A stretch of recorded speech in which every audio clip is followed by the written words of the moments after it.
Pemirsa, Dewan Kerajinan Nasional Daerah Dekranasda Kota Denpasar memiliki program kerja dalam memberikan motivasi kepada para perajin.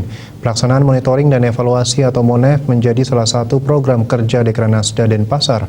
Pelaksanaan MONEV dengan mengunjungi langsung perajin. Dalam pelaksanaan MONEV tersebut, Dekranasda mengunjungi 2 perajin di wilayah Kecamatan Denpasar Selatan. MONEV pertama mengunjungi perajin dan juga salah satu desainer Denpasar, Katrin Sutajaya. MONEV kedua, Nyonya Antari Jayanegara mengunjungi perajin rumah topeng atau Pukan Dekara di wilayah Sanur. Ketua Dekranasda Denpasar, Nyonya Sagung Antari Jayanegara mengatakan, di tengah situasi pandemi saat ini, Dekranasda ingin mengetahui tantangan atau kendala yang dihadapi perajin.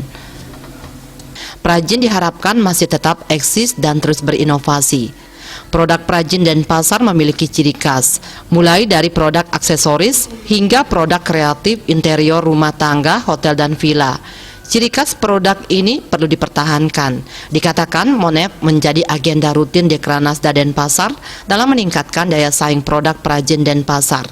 Dalam masa pandemi COVID-19 saat ini, pihaknya memberikan dukungan serta berdiskusi tentang kendala yang dihadapi baik dalam mempromosikan produk hingga mampu bersama-sama mencari solusi dan memotivasi dalam meningkatkan daya saing produk perajin Denpasar. Asmara Putra, Bali Pos melaporkan.